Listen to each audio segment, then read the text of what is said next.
ద్వితీయావిష్కారము.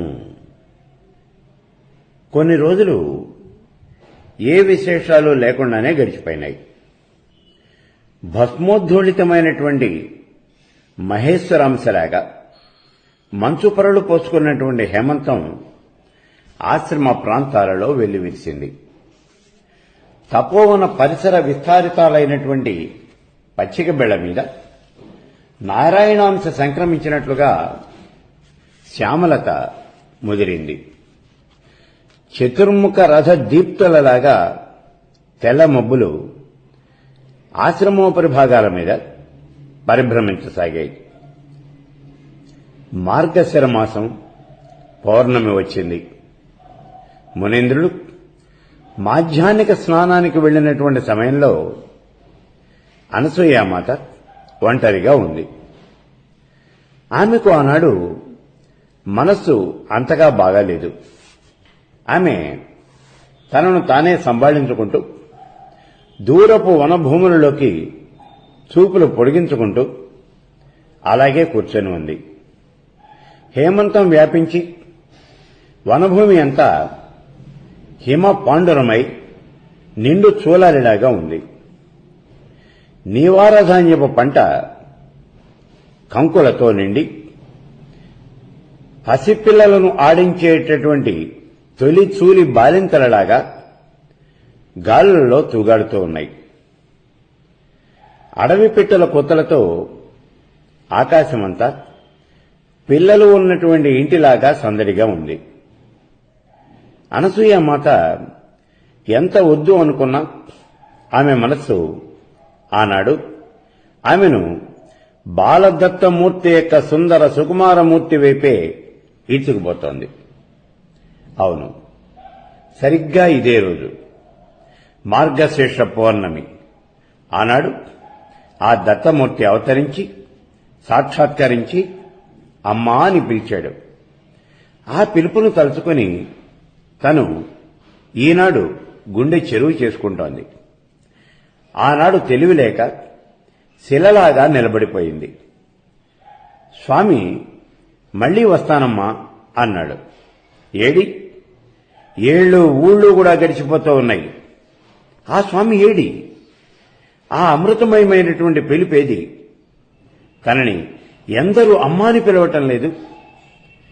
ఈ పిలుపులో ఆ సొగసేది? ఆ అమృతమేది? భర్తకు తన గుండెలో ఉన్నటువంటి వెలితి తెలుసు. కాని ఆయన మనసులో ఉన్న మాట తనకు తెలియదు. ఆయన ఉలకరు పలకరు. ఆ స్వామి చెప్పిన కొంతకాలం ఎప్పటికి తీరుతుందో ఏమిటో తెలియటం లేదు. అనసూయామాతకు ఆలోచనల అలజడిలో మనసు కకావికలైంది. ఆమెకు కళ్ళు చెమ్మగిల్లినట్లయింది. దాంతో తల విదిలించుకొని తనను తానే సంభాళించుకోవాలి అని చూసింది. స్వామి వస్తానమ్మా అన్నాడు. వస్తాడు, వచ్చి అమ్మా అంటాడు. ఇంటి నిండా అమృతపు వాకలు కట్టిస్తాడు. ఈ సంశయబుద్ధి తనకెందుకు?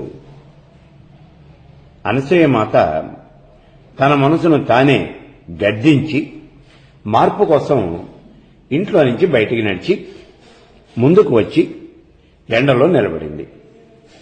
శీతాకాలపు ఎండ హాయిగా ఉన్నట్టు అనిపిస్తోంది.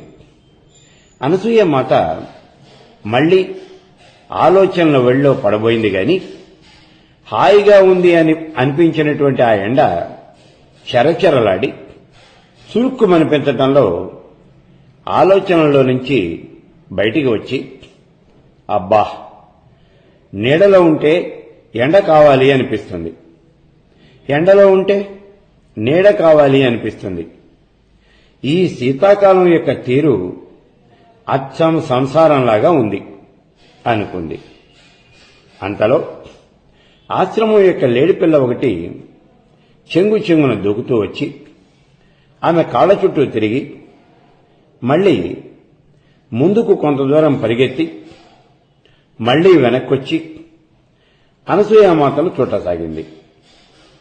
దాని సందడి చూసేసరికి అనసూయామాతకు లోపలి చికాకంతా ఒక్కసారిగా మాయమై ఆ లేడికొనని సంకన పెట్టుకుని లాలిస్తూ, ఎవరొస్తున్నారే, ఇంత సంబరపడిపోతూ ఉన్నావు అని తల ఎత్తి అడవిదారుల్లోకి చూపులు నిగిడించి చూసింది.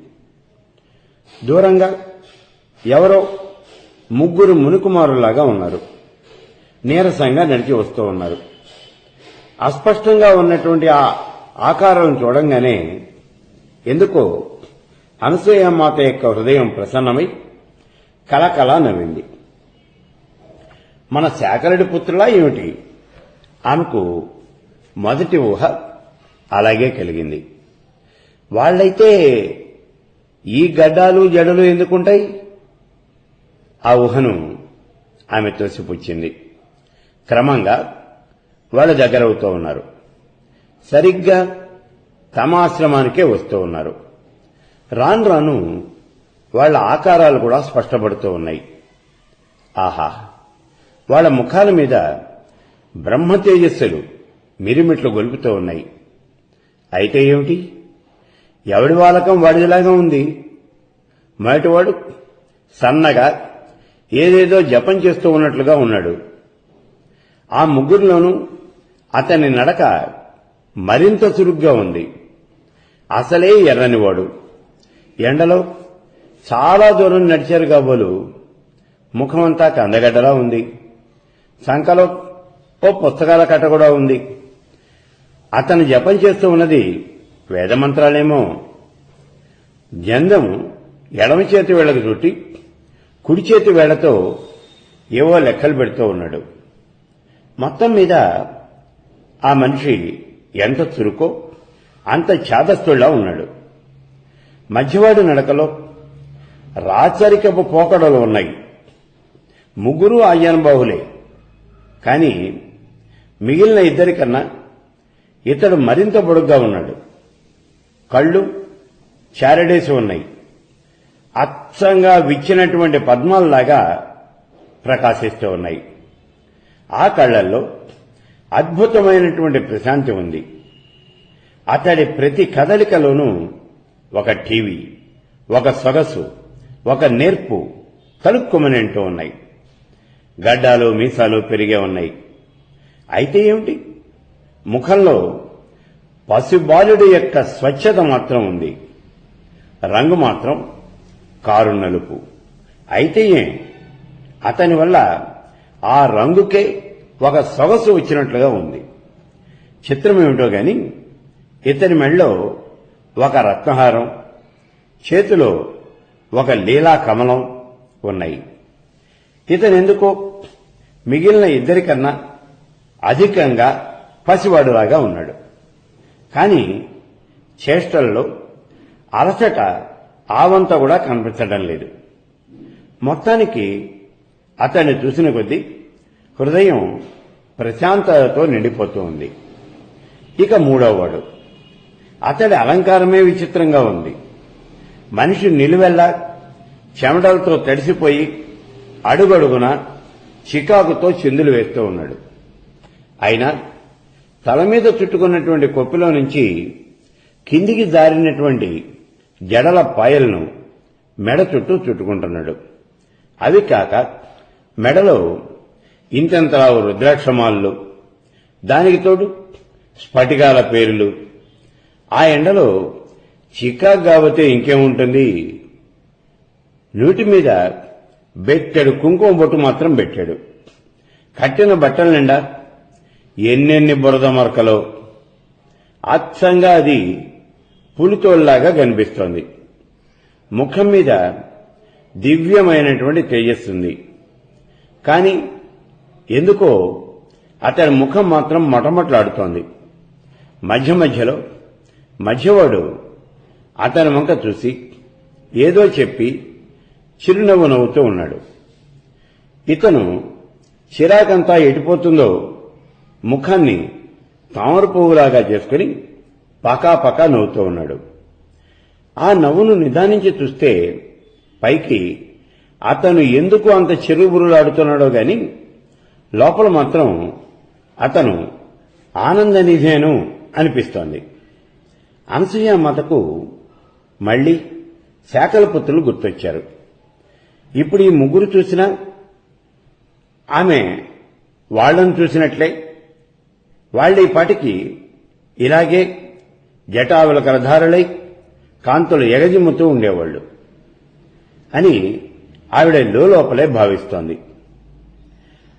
ఆ ఊహకు అనసూయామాత నవ్వుకొని లేడుకోనందించి అర్ఘ్యపాధ్యాయ సంభారాలన్నీ సమకూర్చుకోవడం కోసం ఇంట్లోకి వెళ్ళింది. అవురా, స్త్రీలకు సంతానము అంటే ఇంత వెర్రి కాబోలు. కాబట్టే మను ప్రజాపతి ఇలా అన్నాడు కాబోలు.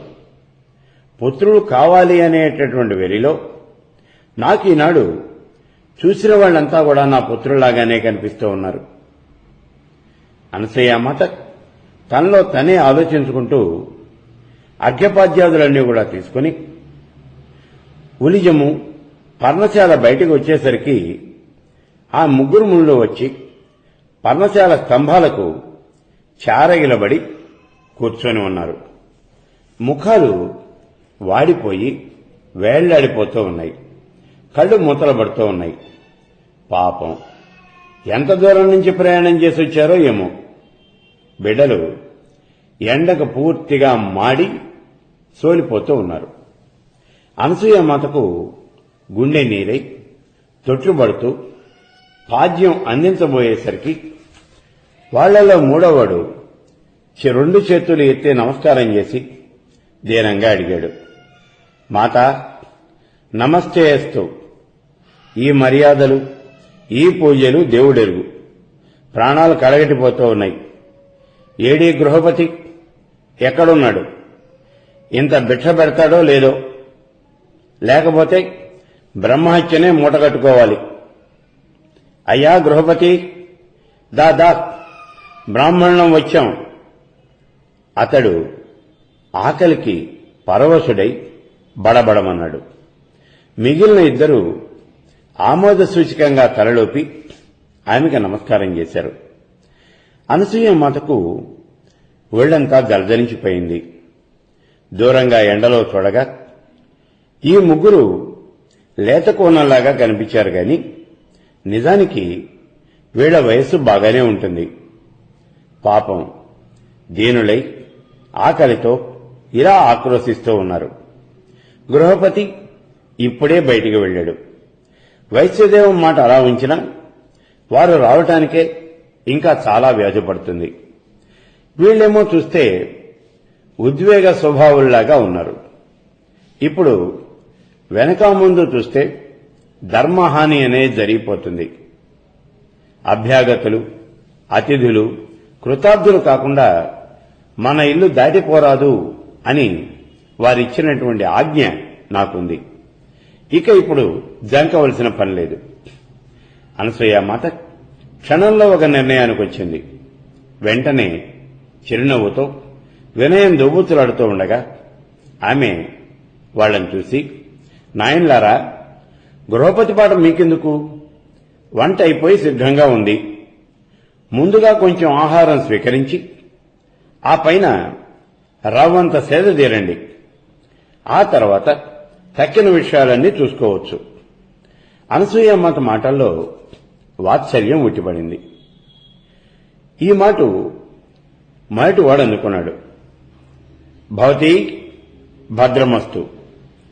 మేము నువ్వు అనుకుంటూ ఉన్నట్లుగా ఉదరపరాయణులైనటువంటి అల్పలం మాత్రం కాదు. ప్రాణాలు ఉండుగాక ఊడుగాక. మాకు నియమమే ప్రధానం. మాకు ఆతిథ్యం ఇవ్వాలి అంటే దానికి అపూర్వమైనటువంటి నియమాలు చాలా ఉన్నాయి. నువ్వు సర్వస్వతంత్రాలు కాదు. నీ అంగీకారాలతో పనేమిటి? గృహపతినుడి బిలు. అతడి మాటల్లో కొంచెం చిరాకు గోచరించింది. అనసూయమాత నిబ్బరంగా నిలబడింది. నాయన్లారా, వారింట్లో లేరు. అభ్యాగతులకు అర్చన చేయమని వారు నన్ను నియమించినటువంటి నీ అంగీకారంతో పనేమిటి? గృహపతిని బిలు. అతడి మాటల్లో కొంచెం చిరాకు అనేది కనిపించింది. అనసూయ మాత నిబ్బరంగా నిలబడింది. నాయనలారా, వారింట్లో లేరు. అభ్యాగతుల యొక్క అర్చన చేయమని వారు నియమించినటువంటి దాసిని నేనిక్కడే ఉన్నాను. అతిథులను అర్చించటము అనేది మా వ్రతం. ఏ మాత్రం సంశయం లేకుండా మీ నియమాలేమిటో చెప్పండి. అవి తీరాయి అనే అనుకోండి మీరు. ఆమె వాళ్ళని బతిమాలింది. ఈ మాట మధ్యలో ఉన్నవాడు నాజూకుతనమంతా ఉట్టిపడేలాగా చేతులు తిప్పుతూ తన గంభీరమైనటువంటి స్వరాన్ని వెలయించాడు. అమ్మా, నువ్వు చల్లని తల్లివి. నీ మాటలు మరింత చల్లగా ఉన్నాయి. నీ మాటలతోనే మా కడుపులు నిండిపోతూ ఉన్నాయి. కాని మానవ లోకంలో మాటలకు చేతలకు పొంతనెక్కడుంది? నువ్వు ఇంకొకడికి దాసిని అని చెప్తూ ఉన్నావు. నీ చేతలు నీ మాటల్ని అందుకోలేకపోయినట్లయితే మా శాపపు యొక్క పిడుగుపాటుతో ఆ గృహపతి వంశం సమూలంగా నాశనమైపోతుంది. నీకేం కొరత అన్నాడు. అనసూయ మాత గడగడ వణికిపోయింది. మనుషులు ఇంత మృదువుగా ఉన్నారు, మరి వీళ్లలో ఇత్తడి మాట మరింత మృదువుగా ఉంది. కాని లోపల ఎంత కాఠిన్యం దాగి ఉంది. ముగ్గురు శోష వచ్చి వాలిపోతూ ఉన్నారు. అయినా కరుకుదనం మాత్రం తగ్గటం లేదు. ఆవిడే నివ్వెరబోయింది. కాని అనసూయ మాత యొక్క నిబ్బరం మాత్రం సడల్లేదు. నాయనలారా, అమంగళంబు ప్రతిహతంబోగాక, భద్రమస్తు. ఇన్ని మాటలు ఎందుకు? ఇదిగో సత్య ప్రతిజ్ఞ చేస్తూ ఉన్నాను. మీ నియమాలకు ఎటువంటి భంగము కూడా ఉండదు. లేవండి, భోజనాలకు రండి. అనసూయ మాత మాటల్లో కూడా కరుకుదనం తీగలాగా సాగింది.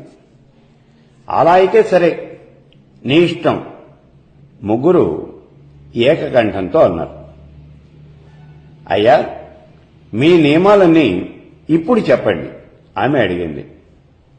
అమ్మా, అన్నీ ఒకేసారి చెప్పడం దేనికి? అలా చెబితే ఒక్కొక్కప్పుడు కొత్తదనం వల్ల పొరపాటు అనేది జరగచ్చు. నువ్వు ప్రారంభిస్తూ ఉండు. ఎప్పటినేమో అప్పుడు చెబుతూ ఉంటాం. మధ్యవాడే కొంచెం ఓపిక తెచ్చుకుని మాట్లాడుతూ ఉన్నాడు. మిగిలిన ఇద్దరికి మాట్లాడటానికి కూడా ఏమాత్రం ఓపిక అనేది మిగిలినట్లుగా లేదు. సరే, ముందేం చేయమంటారు అడిగింది అనసూయ మాత. అమ్మా, అర్ఘ్యాదులన్నీ అలా ఉంచి ముందు ఆ మధుపర్కం ఇలా తీసుకురా. ఆమె మధుపర్క పాత్ర తెచ్చి ఇచ్చింది. అమ్మా, ఇక నువ్వు పోయి వడ్డించి ఆ తర్వాత మమ్మల్ని పిలు. అనసూయ మాతకు ఈ తలకిందుల పద్ధతి ఏమిటో తెలియలేదు. అయినా తనకెందుకు వచ్చిన గోల? ఆవిడ మౌనంగా లోపలికి వెళ్లిపోయి వడ్డంలో పూర్తి చేసి రమ్మని పిలవటానికి బయటికి వచ్చి చూసేసరికి ఆ ముగ్గురు నీరసంతో వెళ్లాడుతూనే ఎలాగో మెల్లగా ఆ మధుపర్కాన్ని తమ దగ్గరికి చేరిన జింక పిల్లతో తాగిస్తున్నారు. వీరి దయాగుణం చూసి అనసూయ మాత చాలా ఆశ్చర్యపడ్డది. ఏమిటో వీళ్ల పద్ధతి అర్థం కాకుండా ఉంది అనుకుంటూ ఆవిడే, నాయనలారా, వడ్డించాను రండి అని పిలిచింది. అమ్మా, ఇదిగో వస్తున్నాం. రెండోవాడు సాదరంగా పలికాడు. ఇతను నోరారా అమ్మా అని పిలుస్తూ ఉన్నాడు. ఏం చిత్రమో గాని ఇతను అమ్మా అని పిలిచినప్పుడల్లా హృదయం కాస్త ద్రవించుకుపోతోంది. ఆవిడ లోపలే అనుకుంటోంది. వాడు ముగ్గురు వచ్చి పీటల మీద కూర్చున్నారు. అనసూయ మాత కమండలం చేతో పట్టుకుని ఆపోసన వడ్డించడానికి సిద్ధంగా నిలబడింది. ముగ్గురు ప్రోక్షణ చేసి పరిశేచన చేసి ఎందుకో ఒకరి ముఖాలు ఒకరు చూసుకున్నారు. ఈ చివరవాడు ఆ చివరవాడు మధ్యవాడిని చూపులతోనే ప్రోత్సహిస్తూ ఉన్నారు. అతను మెల్లగా తలెత్తి అమ్మా అని పిలిచి ఒక క్షణం ఆగాడు. ఆ పిలుపుకి అనసూయమాత నిలువెల్లా పులకరించిపోయింది. అమ్మా అమ్మా, ఇది ఆనాటి వృక్షాద్రి మీద పిలుపు. నా తండ్రి, నేడు నాకు నువ్వే సర్వత్రా కనిపిస్తూ ఉన్నావయ్యా. అనసూయమాత భావోద్వేగంలో కళ్ళు మూసుకుంది. అమ్మా, నువ్వు వివస్త్రవై ఆపోసను వడ్డించాలి. మధ్యలో వాడు చెప్పాడు. అనసూయమాతకు వెన్ను మీద చెమికీతో చెళ్ళును చరిచినట్లయింది. ఆమె భళ్ళున కళ్ళు తెరిచింది. నోరు విచ్చుకుపోయింది. అప్రయత్నంగా 4 అడుగులు వెనక్కి వేసింది. చేతిలో ఉన్న కమండలం గడగడలాడి జలం చింది నేల మీద ఒలికింది. ఆవిడికి ఒక్క క్షణం ఏమీ అర్థం కాలేదు. దిక్కులు కాలము అన్నీ కూడా స్తంభించిపోయినట్లయింది. అమ్మా, ముగ్గురు ఏకకంఠంగా గద్దిస్తూ ఉన్నారు. నీ పతి పాదాల మీద ప్రతిజ్ఞ చేశావు అంటున్నారు. ఆమెకు నెత్తి మీద పిడుగుపడ్డట్లయింది. మనసంతా దిమ్మెరబోయింది. ఆమెకు తను ఎవరిని చూస్తోందో కూడా సరిగ్గా తెలియటం లేదు. అమ్మా, రెండోవాడు మళ్లీ పిలిచాడు. ఎంత కరుకుదనం ఉంటే ఏమిటి? వాడి గొంతులో లాలిత్యం బాగా ఉంది. అంతకు మించినటువంటి ఆత్మీయత కూడా ఉంది. అనసూయమాతకు ఆ పిలుపు ఒక చిరుగాలి కెరటంలాగా తగిలింది. ఆమెకు కొంచెం సేదదీరినట్లయింది.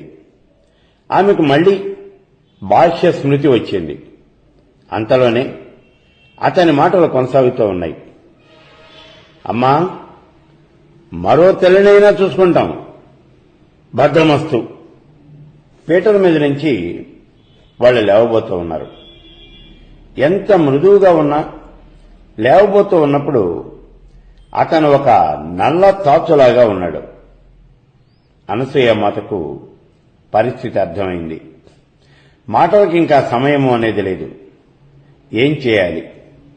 ఆమె మస్తిష్కంలో ఒక మెరుపు మెరిసింది. ఆమె నరాల్లో ఒక దివ్యమైనటువంటి తేజస్సు ప్రసరించింది. ఆమె మఖ రేఖలలో ఒక తీక్షణత అనేది వెలిసింది. ఆపోసన పోయటం కోసం ఎత్తి ఉంచినటువంటి ఆ కమండలోదకం ఆమె కుడి చేతిలో పట్టం, ఆ జలం ఆ ముగ్గురు మునుల యొక్క శిరస్సుల మీద జల్లటం, ఇదంతా కూడా త్రుటిలోనే జరిగిపోయింది. అంతే. ఏం జరిగిందో ఆవిడికే తెలియదు. మరుక్షణంలో పీటల మీద పసికందులు దబ్బున పడినటువంటి చప్పుడు. ఉంగా ఉంగా అంటూ కెవ్వున కేకలు పెడుతూ ఉన్నారు. అనసూయమాతకు ఉద్వేగం తగ్గి మామూలు స్థితికి వచ్చి చూసేసరికి పీటల మీద ముగ్గురు పసికందులు ముత్యాల మూటలు గుక్కబట్టి కెవ్వుమని ఏడుస్తూ ఉన్నారు. కళ్ళు గట్టిగా మూసుకుని చేతులు కాళ్లు గిలా గిలా కొట్టుకుంటూ ఉన్నారు. ఆ పసికందుల్ని చూసేసరికి అనసూయమాతకు ఒళ్ళు తెలియలేదు. వాళ్ల ఏడుపు ఆమెకు తన ఏడుపైంది. 1000 సంవత్సరాలుగా హృదయ కుహరంలో అణిచి ఉంచినటువంటి వాత్సల్య సముద్రాలు ఒక్కసారిగా ఉవ్వెత్తున లేచి కట్టలు తెంచుకుని మేనును ముంచెత్తేశాయి. ఆ ముంపులలో ఆమె పాలిండ్లు పొంగి అప్రయత్నంగా పాలు ఉబకసాగాయి. ఆమె ఒక్క ఊపులో పోయి పసివాళ్ల ముగ్గురిని ఒక్కసారిగా చేతుల్లో పొదివి పట్టుకుని గుండెలకు హత్తుకుని కూలబడి కూర్చుండి పాలివ్వసాగింది. వాళ్లు ఒకరినొకరు తోసుకుంటూ ఎగబడి కుమ్మి కుమ్మి పాలు తాగుతూ ఉన్నారు. ఆమెకు శరీరంలో ఉన్నటువంటి ప్రతి నరంలోనూ వీణలు వాయించినట్లవుతూ ఉంది. సర్వేంద్రియాలు కూడా తృప్తిపడుతూ ఉన్నాయి. మనస్సును ఒక అనిర్వచనీయమైనటువంటి ఆనందం ఆవరిస్తోంది. కళ్లల్లో నీళ్లు ధారలు పడుతూ ఉన్నాయి. కన్నీటి ధారల సందుల్లో ఆమె తన బిడ్డల యొక్క సొగసు చూసుకుని మురిసిపోతోంది. చెక్కిళ్లు పుణికి చెదరినటువంటి ముంగురులు సవరిస్తూ ఉన్నది. ముద్దుల మీద ముద్దులు కురిపిస్తోంది. సన్ను అందగా ఏడ్చేవాడిని ఓదార్చి సన్ను అందిస్తోంది. దాంతో సన్ను వదలవలసి వచ్చినటువంటి మరొకణ్ణి చిటికెలు వేసి ఆడించాలి అని చూస్తోంది. లోపలే ఏమిటేమిటో గుణుక్కుంటోంది. సన్నగా ఆలాపించుకుంటూ ఉన్నది. వాత్సల్యోద్వేగం ఆపుకోలేక మళ్లీ హృదయానికి గట్టిగా హత్తుకుంటోంది. దానివల్ల బిడ్డలు ఉక్కిరిబిక్కిరి కావడం చూసి కలవరపడుతోంది. వాళ్ల ఒళ్లంతా తడివి పరవశించిపోతోంది. ఆమెకు తన ఒళ్లే తనకు తెలియటం లేదు. ఇక కాలం మాట ఏం తెలుస్తుంది?